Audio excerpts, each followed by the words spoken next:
All right, let's jump right into this explainer. Today, we are exploring a completely fascinating intersection, literally the exact point where spooky, ancient paranormal mysteries crash head-on into cutting-edge modern microbiology. For thousands of years, humans have reported running into localized spirits, ghosts, and divine presences. But what if these weren't just psychological projections or old superstitions? What if they were actually biological? Okay, so hear me out on this one. Are ghosts actually just clouds of floating bacteria? I know, it sounds totally bizarre right out of the gate, but scientifically, it's an incredibly grounded question. Modern research into what's known as the Aerobiomic Hypothesis suggests that what our ancestors perceived as spiritual entities might have actually been dense, living, highly localized atmospheric ecosystems. To get this, it really all comes down to two concepts that bridge the ancient and the modern worlds. First up, the aerobiome. Think of this as the vast, invisible, collective community of airborne microorganisms, bacteria, fungi, viruses, that are just suspended in the atmosphere all around us. Second, we have Ruach, in ancient Hebrew, and you see this mirrored in a ton of other global traditions. Terms for the soul or spirit directly translate to the physical breath or moving air. The physical breath of life is quite literally what disperses our biology out into the environment. Now, what's absolutely wild about this is the sheer scale of our biological footprint. Every single one of us is enveloped in a thermal plume. It's basically a rising column of body heat, acting like a microscopic elevator continuously shedding upwards of 1 million biological particles per hour into the air. Let that sink in. 1 million particles an hour. When you speak, or breathe, or honestly just exist in a room, you're expelling this highly personalized microbial cloud. You are actively releasing your physical ruach into the world, which essentially creates a living, airborne, informational proxy of yourself. So today, we're going to trace how our relationship with this breath has fundamentally shifted across 6 distinct eras: Stone Age cave spirits, Iron Age airborne altars, Dark Ages transitions, Middle Ages holy yeast, Industrial era suffocation, and finally, the Modern Age recovery. Let's start right at the beginning. Section 1, Stone Age cave spirits and the origin of place memory. So early humans spent a lot of time gathered in deep, wind-shielded caves, and in these super enclosed spaces, the mystical view is that the trapped souls of the dead literally haunted the depths. But the biological reality is stunning. When people undergo intense rituals or traumatic events, the human heart and brain generate these incredibly powerful, coherent electromagnetic fields. At that exact same moment, they're shedding massive, dense clouds of microbes. The cellular membranes of these floating microbes actually phase lock. They basically tune in to the emotional frequency of that specific event. Because deep caves have perfectly stable microclimates, these entrained microbes just settle on the stone and can easily survive for centuries. So when someone experiences a residual haunting, they're actually interacting with an ancient, preserved informational proxy. It's a literal biological recording of Stone Age Ruach. Now let's see how this relationship evolves. Section 2, Iron Age airborne altars and engineering the necrobiome. Fast forward to the Iron Age, and humanity starts actively engineering this microbial environment. Open-air animal sacrifice was the undisputed focal point for communicating with the divine. Now, obviously, ancient priests knew absolutely nothing about microbiology, but they were essentially acting as intuitive ecosystem managers. An animal sacrifice basically functions as a massive open-air bioreactor. As the organic matter breaks down, it releases a very specific, incredibly dense plume of aerosolized bacteria and volatile organic compounds, the necrobiome, straight up into the sky. They were literally feeding localized, nutrient-hungry bacteria to keep their specific atmospheric proxy, meaning their deity, alive and highly concentrated right over the temple. And the second half of this ritual is just as mind-blowing. The mystical view was always that the gods were physically consuming the sacred smoke of the incense, right? Well, the biological reality is that burning resins, like frankincense, generates massive amounts of PM 2.5 particulate matter. These tiny carbon smoke particles acted like microscopic rafts.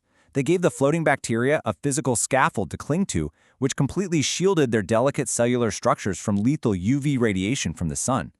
The smoke literally provided a physical body and armor for the invisible microbial spirit. This brings us to a huge paradigm shift. Section 3, the Dark Ages ritual transitions, where humanity starts moving the spirit indoors. As pagan outdoor rituals were gradually phased out and abandoned, worship moved inside these thick, enclosed stone architectural structures. And this fundamentally changed our relationship with the Ruach. Instead of actively feeding a massive outdoor cloud, our localized Ruach became deeply, deeply trapped and concentrated inside these huge, stable indoor microclimates. The stone architecture itself literally became the containment vessel for this concentrated, collective human breath. Which leads us perfectly into our next era. Section 4, the Middle Ages, an era totally defined by holy yeast and the monastic ferment. I love this quote because it hits the nail on the head. The atmosphere in these sacred spaces was, quite literally, alive. You see, monasteries basically became the industrial brewing and baking centers of the medieval world, and back then, they relied entirely on spontaneous open-air fermentation. Because they were continuously brewing and baking, they completely saturated the indoor air with Saccharomyces cerevisiae, that's brewer's yeast, and lactobacillus.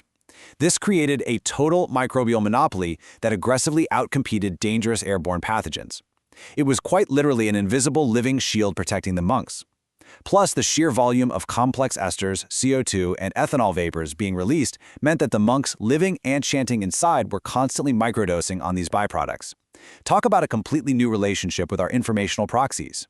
By constantly inhaling this Holy Spirit, this engineered, totally benevolent aerobiome, monks would enter deep meditative trances and experience this profound, very real sense of healing and peace. But, as you can probably guess, this intimate, symbiotic relationship gets violently severed.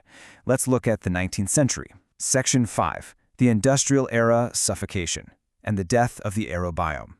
So the absolutely crucial takeaway here is that the British Industrial Revolution wasn't just an economic shift. It was an event of unprecedented ecological and spiritual devastation.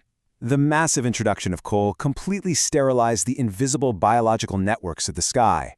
We pumped out so much sulfur dioxide pollution that it basically eradicated symbiotic lichens, which were the physical anchors of a healthy aerobiome. Stripped of these immune-priming microbes, human nervous systems just fell into chronic inflammation.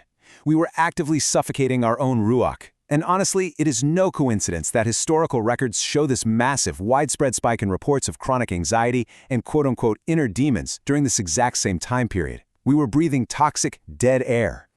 Just look at the historical data from this period. It's staggering. Under the high PM 2.5 pollution from industrial smog, the infectivity of highly beneficial, regulating bacteriophages, these are the viruses that basically act as the immune system of the air to keep bad bacteria in check, dropped by a massive 44%.